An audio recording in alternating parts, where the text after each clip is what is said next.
हे समोरचं मैदान तर भरलंय, पण त्याच्या पाठीमागे आणखीन एक मैदान आहे, ते सुद्धा भरलेलं आहे आणि रस्त्यावर लोक उभे आहेत.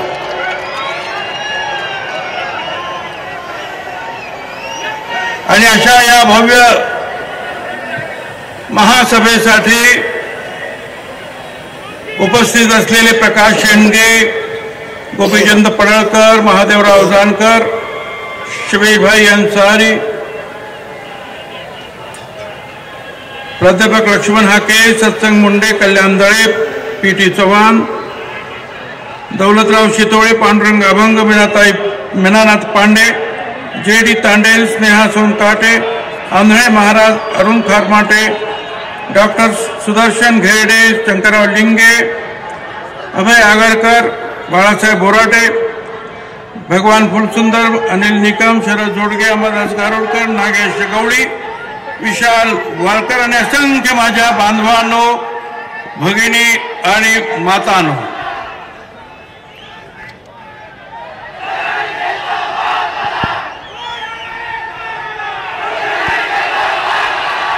अगदी सुरुवातीलाच मी सांगतो की या इथल्या ज्या आपल्या कार्यकर्त्यांनी प्रचंड मेहनत घेऊन जे आहे, ही अतिशय अतिभव्य अशी सभा जी आहे या ठिकाणी भरवलेली आहे. अगदी सुरुवातीलाच इथून जवळच असलेल्या गहिनीनाथ गडावरील संत वामनभाऊ महाराजांच्या पुण्यतिथी आहे. अनिष्ट रूढी, परंपरा, अंधश्रद्धा याच्या विरुद्ध ते काम करत होते. त्यांना मी मनापासून जे आहे आदरांजली अर्पण करतो. मगाशी सांगितल्याप्रमाणे आज आद्य क्रांतिकारक नरवीर उमाजी नाईक यांची सुद्धा पुण्यतिथी आहे. 1857 च्या उठावा अगोदर अनेक उठाव झाले आणि अशा एका पहिल्या उठावा इंग्रजांना सलग 14 वर्ष सळो की पळो करून सोडणारे आणि सर्वप्रथम क्रांतीचं स्वप्न या आपल्या देशाला दाखवणारे आद्य क्रांतिकारक नरवीर उमाजी नाईक, त्यांना इंग्रजांनी पकडलं आणि या आजच्याच दिवशी 3 फेब्रुवारी 1832 ला पुण्याच्या खडकमाळ आणि जवळील मामलेदार कचेरीत वयाच्या केवळ 41व्या वर्षी देशासाठी सर्वप्रथम नरवीर उमाजी नाईक हसत हसत फासावर गेले. ते रामोशी समाजाचे, आमच्या ओबीसी समाजाचे नाईक नव्हे, देशाचे नाईक झाले. वेगवेगळ्या वेळेला विचारतात तुमची लायकी काय, लायकी काय. अरे हे असे अनेक नररत्न या देशासाठी या समाजाने दिलेले आहेत, छत्रपती शिवाजी महाराजांपासून तर आतापर्यंत.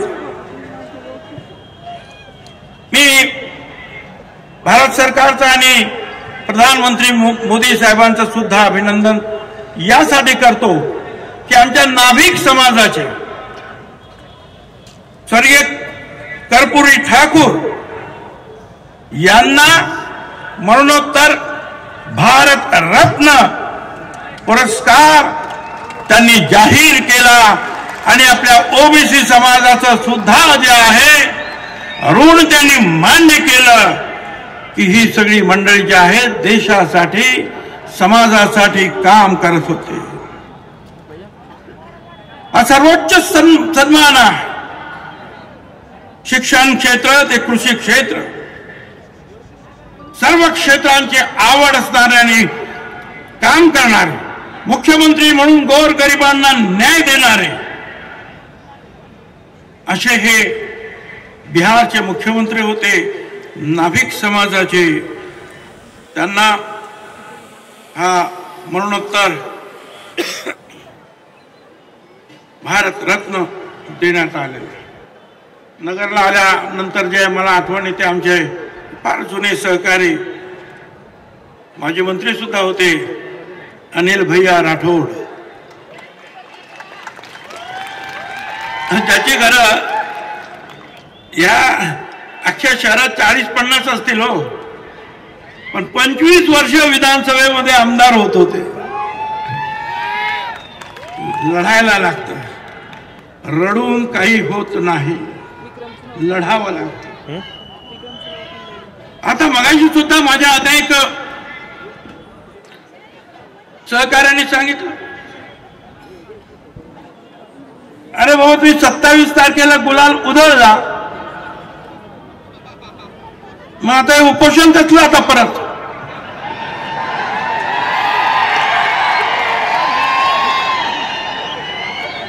तुम्ही तर म्हणाले की आम्हाला आरक्षण मिळालं, गुलाल उधळला,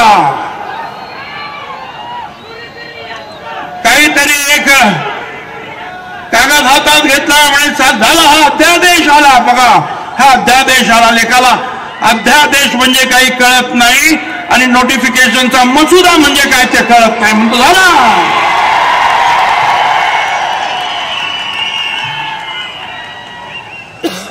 कशाला बसता? मिळालं ना तुम्हाला. आज 4 दिवस झाले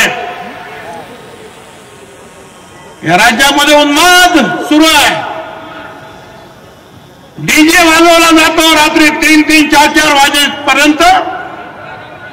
जे ओबीसीचे लोक आहेत त्यांच्या घरासमोर शिवीगाळ केली जाते. आपण जिंकलो, आम्हाला मिळाला. काय चाललं? मग उपोषण कशासाठी? आणि मी तर सांगितलं आता उपोषण करणार आहे तर आमचे आता सेक्रेटरी काय नाही, आणखीन कोण काय आता ताबडतोब निघतील. ताबडतोब बोल, तुला काय पाहिजे बोल, ताबडतोब तयार. हा घे GR, हा घे अध्यादेश, हे घे. एक एक गोष्ट मागण्यासाठी येते. राज्यातील सुद्धा वेगवेगळे घटक वर्षानुवर्ष लढत असतात पण त्यांना मिळत नाही. पण याने नुसतं सांगितलं का उपोषण, ताबडतोब धावपळ सुरू.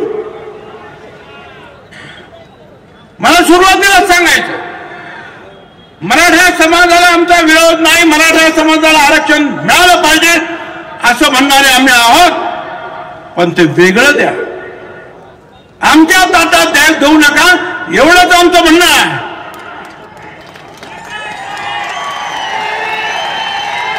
आणि ते म्हणतात की आम्हाला ओबीसी मध्येच द्या. मला काही कळलं नाही.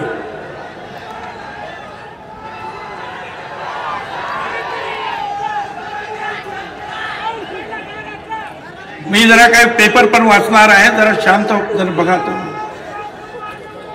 शांत.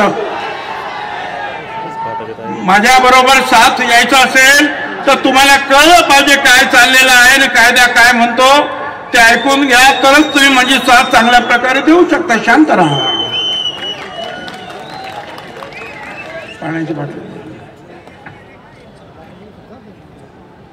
मराठा समाजाला विरोध नाही,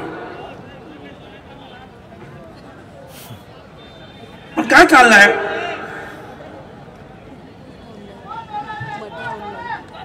मुख्यमंत्री त्या दिवशी होते. मला मुख्यमंत्र्याचा अवमान करायचा नाही, पण मला प्रश्न जरूर माझ्या मनामध्ये निर्माण झाला की तुम्ही 27 तारखेला वाशीमध्ये त्या मोर्चाला सामोरे गेलात. माझा काही विरोध नाही, पण तुम्ही तिथे जाहीर केलं की जी मी शपथ घेतली होती छत्रपती शिवाजी महाराजांची की सर्व मराठा समाजाला मी आरक्षण देईन, ती शपथ आता पूर्ण केली असं ते म्हणाले.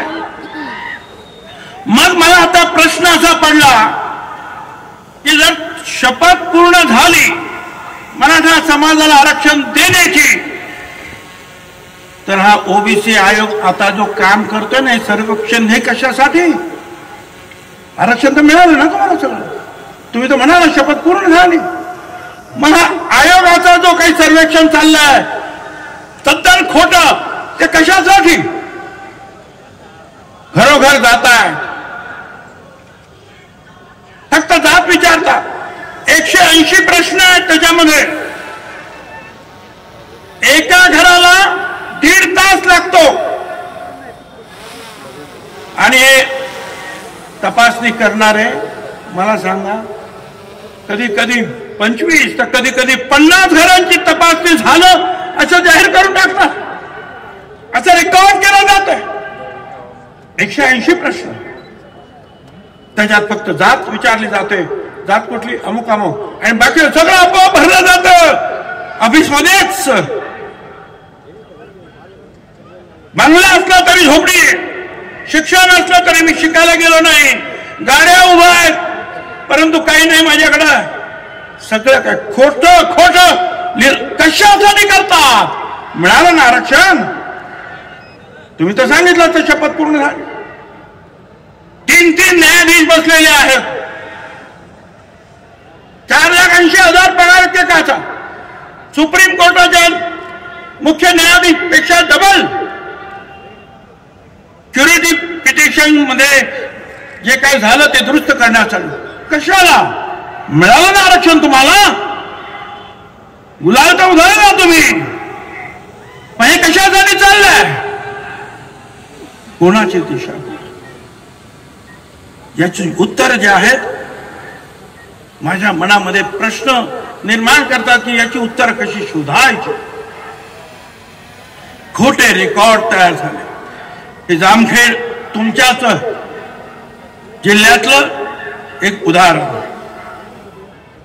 A to Z सगळे कुणबी, मुख्याध्यापक सगळे, एक सुद्धा वेगळ्या नाहीत, सगळे केवढे म्हणून सगळे.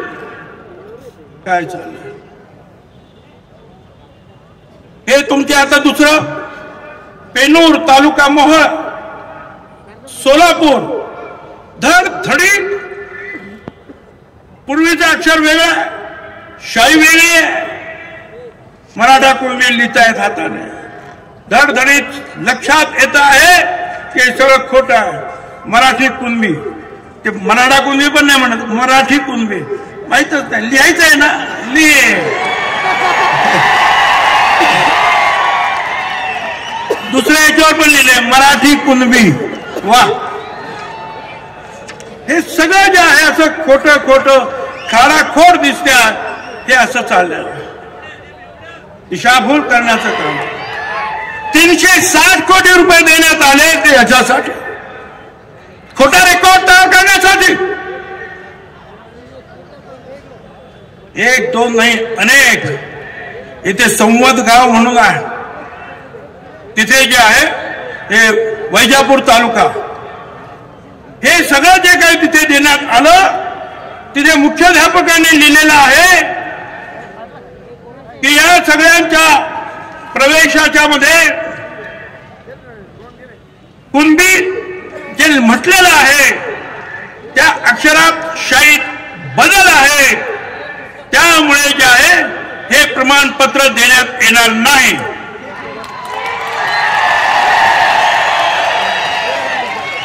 हे मुख्याध्यापकाचं पत्र आहे, माझं नाही. त्यांनीच पाहिलं. काय सांगायचं? सगळे सोयरे भगापासून आता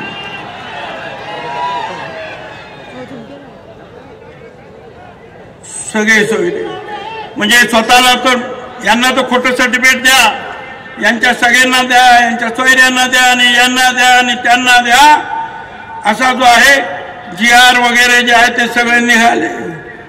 माहिती सांगायचं, हायकोर्टाचा निकाल आहे, जस्टिस मर्लापर्ले यांचा जजमेंट आहे, त्याच्यामध्ये स्पष्ट त्यांनी म्हटलेलं आहे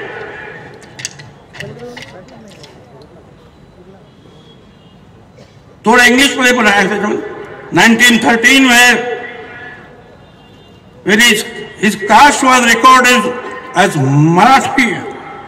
When he died in 1929, this supports our conclusion that around 1920 onwards, the Kunbis implicitly accepted that they were actually Marathas and Kunbi was only an occupation. म्हणजे फक्त हा धंदा होता, जात मराठा होता. आणि म्हणून if the impugned decision which is based on the sole document is accepted in the instant case, the entire Maratha community in the state of Maharashtra will have to be accepted to be belonging to Kunbi, other backward class, and this would result in nothing short of social absurdity. त्यांनी म्हटलं की अशा रीतीने दाखले जर दिले गेले तर सगळा मराठा जो आहे त्या महाराष्ट्राचा कुणबी होईल आणि ओबीसीचं संपूर्ण जे आहे आरक्षण संपून टाकेल, त्याला काही अर्थ राहणार नाही. हे हायकोर्टाचं जजमेंट आहे, तारखा आहेत, सगळं काही आहे त्यामध्ये. मला सांगा, हे सगळ्यांच्या लक्षात येत नाही का? सुप्रीम कोर्टानं 4 जानेवारी 1996 वल्सन्मा पाऊल विरुद्ध कोचिन युनिव्हर्सिटी, त्याच्यामध्ये सुद्धा त्यांनी सांगितलं, Supreme Court held that a person belonging to non-reserved class transplanted by adoption, marriage or conversion or any other act to family belongs to reserved class does not become eligible. 15(4) आणि 16(4) खाली त्यांनी सांगितलं की तुम्ही ज्याला आरक्षण नाही अशा व्यक्तीनं कुणाशी तुम्ही लग्न केलं, दत्तक केलं, लग्न केलं, आणखीन काहीतरी केलं तरी तो आरक्षणास पात्र ठरणार नाही. सुप्रीम कोर्टचं जे आहे जजमेंट आहे. अशी कितीतरी जजमेंट दाखवता येतील. वंशावळ करायचं निर्माण, आणि त्याच्यासाठी कमिटी, प्रत्येक तहसीलदार, गट विकास अधिकारी, पोलीस ऑफिसर, 7-8 लोक. का तर हा याचा नातेवाईक, तो त्याचा नातेवाईक. शपथपत्र द्यायचं आणि सांगायचं की मी कुणबी आहे, तर झाला ओबीसी. आणि हे वंशावळ शोधायचं काम यांनी कसं तरी करून द्यायचं आहे. काय चाललेलं आहे? खोटी जे आहेत वंशावळ जुळवण्याचे प्रकार वाढणार आहेत. माझ्या हातामध्ये भोर तालुक्याचं आणखीन एक वंशावळीचं खोटं प्रतिज्ञापत्र देऊन कुणबी जातीचा दाखला मिळवण्याचं आणखीन एक प्रकरण माझ्या हातात आलेलं आहे. अरे तुम्ही काय करताय? काय खोटी सर्टिफिकेट तुम्ही देणार, वंशावळ तुम्ही देणार. या इथं इंदिरा सहानीची एक केस आहे, त्या केस सुप्रीम कोर्टची केस आहे आणि त्याच्यामध्ये त्यांनी सांगितलंय, नीट ऐका. इथे असं एक प्रकरण आहे, मी मराठी वाचतो, ज्यात याचिकाकर्त्याने स्वतः मराठा जातीचा असल्याचा दावा केला पूर्वी. त्यानंतर याचिकाकर्त्याच्या इतर काही नातेवाईकांना आता तो कुणबी जातीचा असल्याचा दावा करून त्याची स्थिती बदलत असल्याची दर्शवणारी काही कागदपत्रे मिळाली आहेत. जर याला परवानगी दिली गेली तर त्यामुळे विविध व्यक्तींनी दावा केलेल्या सामाजिक स्थितीबाबत अनिश्चितता निर्माण होईल आणि राज्याने सुरू केलेल्या सकारात्मक कृतीच्या धोरणात अराजकतेचा घटक निर्माण होईल. वर जे सांगितले आहे त्या व्यतिरिक्त याचिकाकर्त्याच्या मराठा जाती प्रमाणपत्राला वैधता प्रदान करणाऱ्या आक्षेपार्ह आदेशाची वैधता, शुद्धता हे तपासावं लागेल. आणि जर असं असेल तर न्यायालयाने त्याच्यावर कारवाई केली पाहिजे असं स्पष्ट जे आहे त्याच वेळेला म्हटलेलं आहे. माझ्या हातामध्ये हे सगळं आहे. पुढे असं आणखीन त्याच्यामध्ये म्हटलेलं इंद्रसानमध्ये जे आता आपल्या राज्यात घडतंय ना त्याच्याबद्दल त्यांचं म्हणणं आहे. बघा ऐका, काही राज्यांमध्ये त्यांच्या सरकारने नियुक्त केलेल्या आयोगाद्वारे असं आढळून आलंय की काही जातींना पुरेसं प्रतिनिधित्व होते तरीही बाह्य विरोधामुळे दबावामुळे सरकारला झुकून त्यांना मागास वर्गाच्या यादीत समाविष्ट करावे लागले. अशा प्रकारचा समावेश हा घटनात्मक अधिकाराची फसवणूक आहे. कोणत्याही नागरिकाला त्याला आव्हान देण्याचा अधिकार आहे आणि अशा गटाला मागास वर्गातून बाहेर काढण्याचे निर्देश देऊन तो रद्द करणं हे न्यायालयाचं कर्तव्य आहे. इंदिरा साहनी केस 672 पॅराग्राफ मध्ये आहे. सुप्रीम कोर्टाचा निकाल की अशा रीतीनं झुंडशाहीनं जर कोणी असं आरक्षण घेतलं तर त्याला तुम्हाला आव्हान देता येईल आणि त्यांना जे आहे तुम्हाला न्यायालयाने त्यांना बाहेर काढलं पाहिजे. सुप्रीम कोर्टाने म्हटलेलं आहे. किती किती दाखवावं तुम्हाला. आज असे कायदे खूप आहेत, मी त्यात जात नाही. एक एक एक एक एक एक मागणी जी आहे ते उपोषण करते. त्या दिवशी त्यांनी मागणी केली मराठा समाजाला आरक्षण मिळालं नाही तरी ओबीसीला मिळणाऱ्या सगळ्या सुविधा ज्या आहेत ह्या मराठा समाजाला द्यायच्या. म्हणजे मराठा समाजाला आरक्षण नाही मिळालं तरी त्यांना ओबीसीच्या सगळ्या सवलती द्यायच्या. मग ब्राह्मणांना द्या, जैनांना द्या, लिंगायत समाज सगळ्यांना द्या ना. मला आनंद आहे. गोर गरिबांना जर सवलती मिळत असतील सगळ्यांनाच देऊन टाका. फक्त मराठा समाजाला का? 25 जानेवारीला मागणी ज्या दिवशी केली त्या दिवशी GR निघतो. काही समजत नाही हे काय चाललंय. आणि आणखी परत सुप्रीम कोर्ट म्हणतंय हे असं मराठा समाजाचे समावेश कुणबी सोबत करण्याची विनंती नाकारली गेली पाहिजे. हे योग्य होणार नाही. सुप्रीम कोर्टाचे किती निकाल आहेत तुम्हाला कंटाळा येईल. ऐकून ऐकून मला सांगून सुद्धा कंटाळा येईल. परंतु हे सगळं चाललेलं आहे. आणि गावागावात हे आता मराठा मुलांना 40 लाख रुपयापर्यंत शैक्षणिक कर्जावर व्याज माफी. आता आम्हाला सांगावं लागतं जे मराठा समाजाच्या विद्यार्थ्यांना देता ते ओबीसीच्या समाजाला द्या रे बाबांनो. एवढं सगळं आहे. धडाधड एक कमिटी केलेली आहे. त्यात सगळे मराठा समाजाचे मंत्री आहेत. ते ताबडतोब फटाफट निर्णय घेत आहेत. आणि आम्ही मात्र निर्णय घेताना कॅबिनेट समोर आम्हाला जायचं आहे आणि मग पैसा आहे की नाही, अमुक आहे की नाही, तमुक आहे की नाही, नियम आहे की नाही हे सगळं पाहिलं जात आहे. आमचं म्हणणं असं आहे की आता जे त्यांना देत आहेत ना ते सुद्धा आम्हाला दिलं ना तरी खूप होईल, पण द्या. लढाई अशी आता सुरू आहे. कशी लढाई करायची? आजच माझ्या हातामध्ये एक हे आलं. बारलोणी ग्रामपंचायत सरपंच पदाची निवडणूक होती. एक उमेदवार होता ओरिजिनल ओबीसी आणि दुसरीकडे होता एक डुप्लिकेट कुणबी. आणि मग त्या गावच्या लोकांनी ठरवलं की सगळ्यांनी ओरिजिनल ओबीसीला सरपंच करायचा.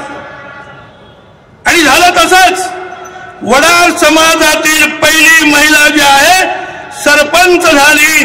पूर्ण 96 कोटी मराठा समाजाचा या निवडणुकीला विरोध होता. वडार म्हणून तिला विरोध होता. ती सरपंच झाली पहिल्यांदाच. ठरवलं तर काय होत नाही. सगळ्यांनी एकत्र या, एकत्र या. सगळे एकत्र आले तर सगळं काय होईल. तुम्हाला एकच सांगतो, आमच्या लोकांना त्या लोकांना सुद्धा सांगायचं आता तर फार लोकांना त्रास होत आहे.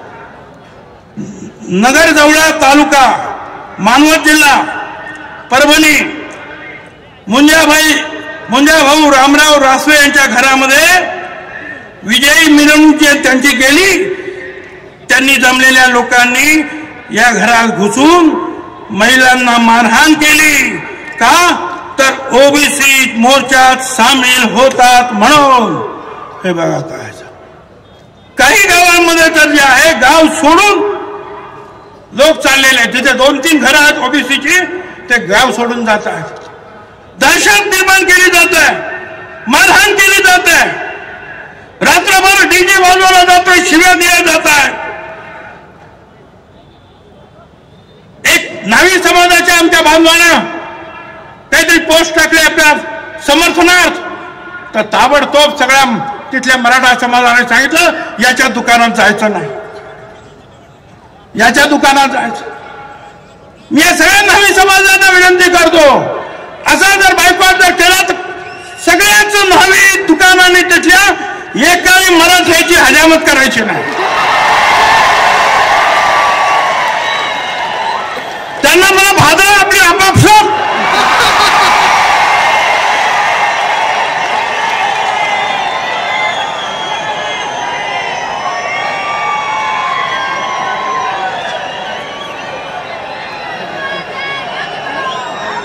हे आता एक आणखी झालं. श्रीगोंदा पोलीस स्टेशन मध्ये हे कोणी पोलीस निरीक्षक ज्ञानेश्वर भोसले ते एल्गार या सभेची तयारी करण्यासाठी तिथे लोक गेले होते. काम चालू होतं. ते काम त्यांनी करू नये पूर्व तयारीचं. भाऊ चला मिटिंगला जायचंय. त्या ठिकाणी पोलीस गाडी पाठवली. ओबीसी समाजावर दहशत निर्माण केलं. त्यांना नोटिसा दिल्या. नोटीस न देता नोटीस देण्याच्या नावाखाली सह्या घेतल्या. काय चाललंय? फडणवीस साहेब या डिपार्टमेंटला सांगा की तुमच्या डिपार्टमेंटमध्ये असा भेदभाव होता कामा नये. जे काही नियमाने असेल ते सगळ्यांनी करा. पण आम्हाला एक न्याय. त्यांच्या 3-3 वाजता जाहीर सभा, रात्री 2 वाजता जाहीर सभा. काय कारवाई केली? कुठल्या पोलिसांनी कारवाई केली? आणि लहान एखाद्या घरामध्ये एखाद्या सभा मंडपामध्ये 5-25 लोकांना जमून जर कोणी प्रचार करत असेल की आपल्याला नगरला जायचं आहे रॅलीला, तर तुम्ही गाडी पाठवणार? काय चाललेलं आहे? यासाठी तुम्हाला सगळ्यांनी जे आहे दादागिरी, तुम्हाला सगळ्यांना एकत्र राहावं लागेल. मला तुम्हाला सांगायचं, लक्षात ठेवा, आता दांव पर सब कुछ लगा है, दांव पर सब कुछ लगा है, रुक नहीं सकते, टूट सकते हैं मगर हम झुक नहीं सकते.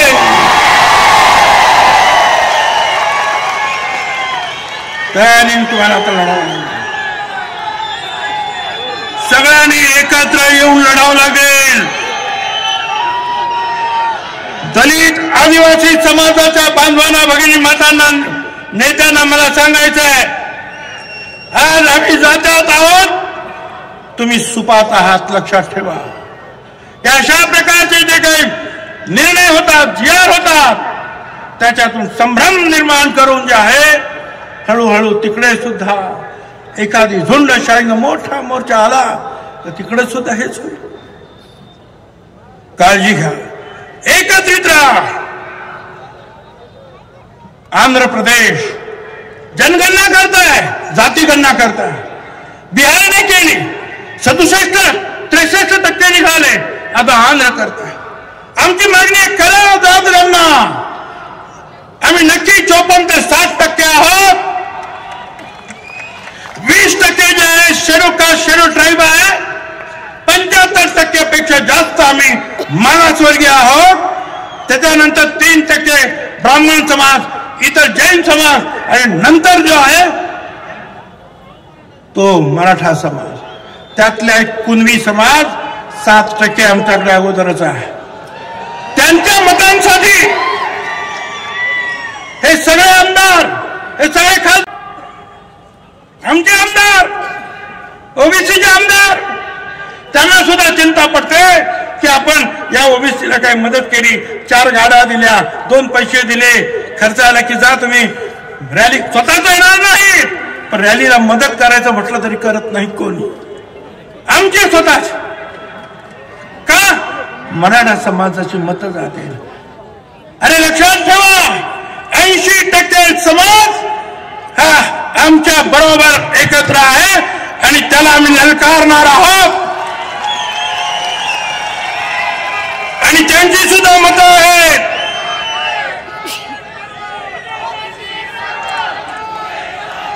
लढाई लढाई लढाई काय काय शिवी गाळ दादागिरी, हे करू ते करू ते करू. काय तर काय काल हे होतं ना आपलं, काय ते बजेट होतं, काय गंमत, एवढा मोठा जोक कधी झाला. उपोषणवाले साहेब म्हणतात बजेट मधून आम्हाला आरक्षण मिळालं तर बघा. मला वाईट वाटलं. त्या सीतारामन ताई ज्या होत्या त्या अख्खं बजेट वाचलं. या तरुणांना येऊ देऊ, महिलांना हे देऊ, विमानं वाढवून येऊ करू तेऊ करू, शेतकऱ्यांना हे द्यायचं आम्हाला, पण आरक्षणाचं काही बोललंच नाही.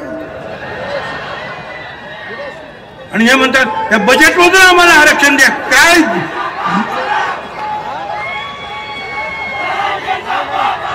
काय खरं शांत राहा.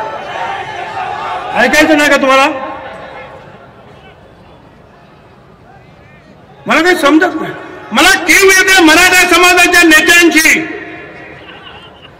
मराठा समाजातील विचारवंतांची. आणि हा कसा तुमचा नेता? तो म्हणतो बजेट मधून आरक्षण देता येतं का बघा.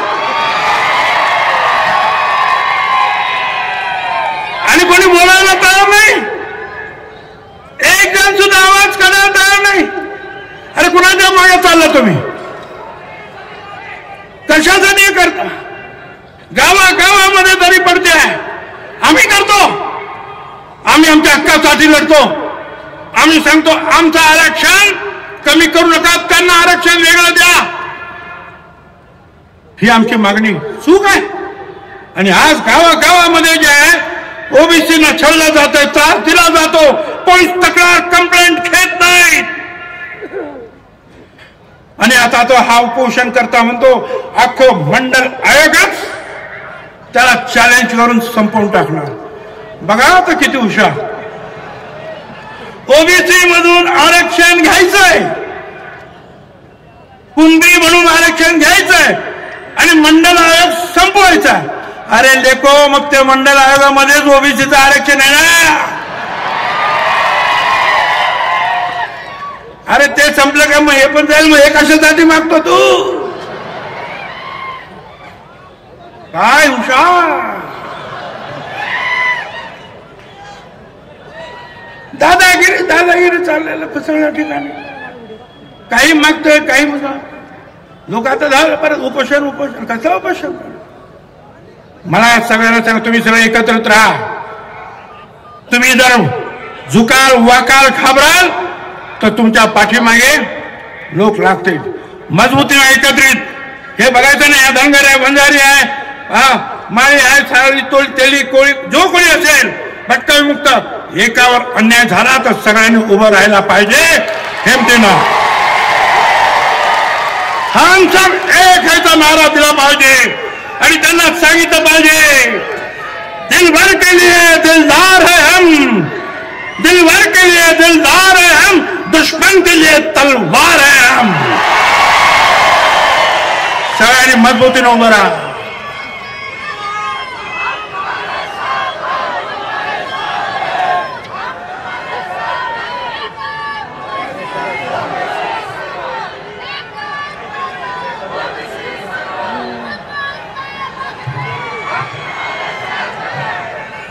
आता आणखीन तुम्हाला काही महत्वाचं सांग. मी अशी सगळी भाषणं करतो, अशी भाषणं करतो,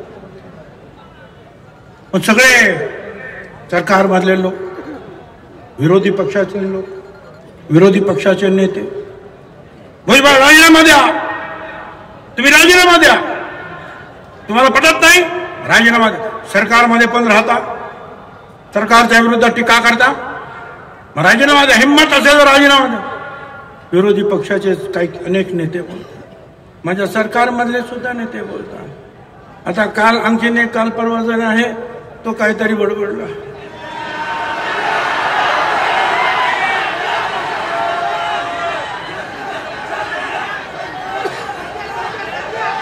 त्याने सांगितलं या भुजबळला लात घालून मंत्रिमंडळाच्या बाहेर काढा, लात घालून भुजबळाच्या कमरेत लात घालून मंत्रिमंडळाच्या बाहेर हाकला. मला त्या सगळ्यांना विरोधी पक्षामधील, स्वपक्षामधील, स्वसरकारमधील सगळ्यांना मला सांगायचं, 17 नोव्हेंबरला ह्या ओबीसी एल्गारची पहिली रॅली झाली अंबडला, बरोबर? 17 नोव्हेंबर पहिली रॅली अंबडला झाली. आणि ऐका, 16 नोव्हेंबरला मी मंत्रिमंडळाचा राजीनामा दिला.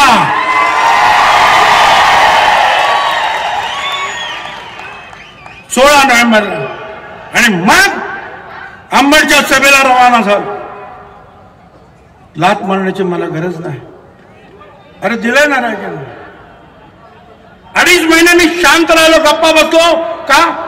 मुख्यमंत्री उपमुख्यमंत्र्यांनी सांगितलं त्याची वाच्यता नको, पण वर्तमानपत्रातून यायला लागलं 2.5 महिन्यानंतर.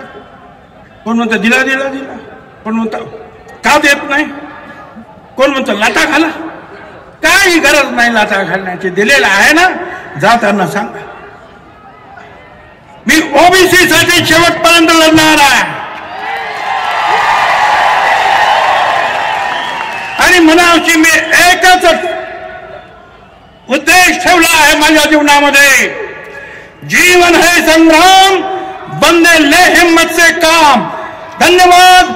जय हिंद, जय महाराष्ट्र, जय ज्योती, जय क्रांती, जय